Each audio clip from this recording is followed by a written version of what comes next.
রাজ্যে নতুন সরকার গঠনের পর থেকেই একের পর এক প্রশাসনিক ঝাঁকুনি দিয়ে চলেছেন মুখ্যমন্ত্রী শুভেন্দু অধিকারী।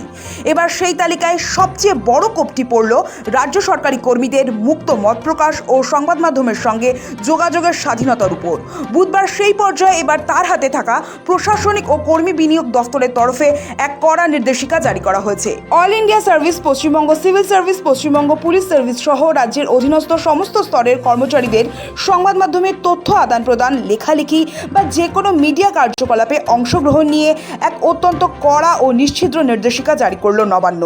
অর্থাৎ সংবাদ মাধ্যমে মন্তব্য করা, সরকারি নথি বা তথ্য প্রকাশ করা থেকে শুরু করে বিভিন্ন মিডিয়া প্রোগ্রামে অংশগ্রহণ, সব ক্ষেত্রে এবার কঠোর নিয়ন্ত্রণ আরোপ করা হয়েছে।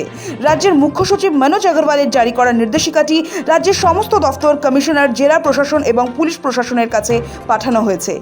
নির্দেশ দেওয়া হয়েছে, এই সার্কুলার অধীনস্থ সমস্ত অফিসে দ্রুত প্রচার করতে হবে এবং কঠোরভাবে কার্যকর করতে হবে।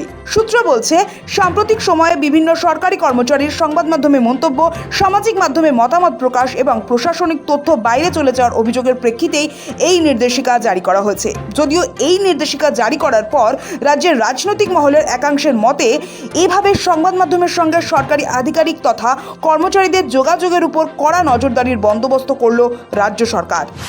অনুমতি ছাড়া সংবাদ মাধ্যমের প্রোগ্রামে অংশ নেওয়া নিষিদ্ধ।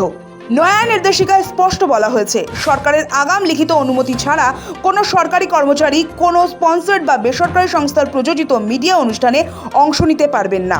এমনকি অনুষ্ঠানটি যদি কেন্দ্রীয় সরকারের কোনো প্রকল্পের পৃষ্ঠপোষকতাতেও হয়, কিন্তু তার প্রযোজনা যদি বাইরের কোনো বেসরকারি সংস্থা করে, তাহলে পূর্বানুমতি ছাড়া তাতে যোগ দেওয়া সম্পূর্ণ বেআইনি বলে গণ্য হবে। তথ্য বা নথি ফাঁস করলেই কড়া শাস্তি। প্রশাসনিক স্তরে তথ্য ফাঁস রুখতে এবার পুরোপুরি অনমনীয় অবস্থা নিয়েছে নবান্ন। সার্কুলারে সাফ জানানো হয়েছে, সরকারি অনুমোদন বা সুনির্দিষ্ট নির্দেশ ছাড়া সংবাদ মাধ্যমের কাছে কোনো ফাইল, নথি, তথ্য প্রত্যক্ষ বা কোনোভাবেই পৌঁছে দেওয়া যায় না। কোনো সরকারি কর্মী কোনো সংবাদপত্র, সাময়িকী, ম্যাগাজিন বা অন্য কোনো প্রকাশনায় লেখালেখি, সম্পাদনা বা ব্যবস্থাপনার সঙ্গে কোনোভাবেই যুক্ত থাকতে পারবেন না।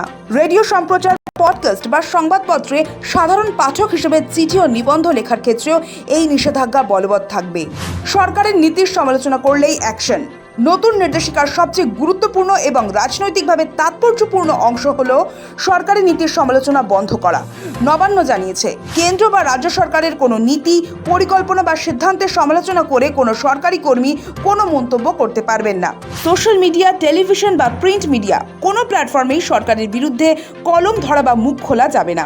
এমন কোনো বক্তব্য রাখা বা নিবন্ধ প্রকাশ করা যাবে না যা কেন্দ্র ও রাজ্য সরকারের পারস্পরিক সম্পর্কের অবনতি ঘটাতে পারে।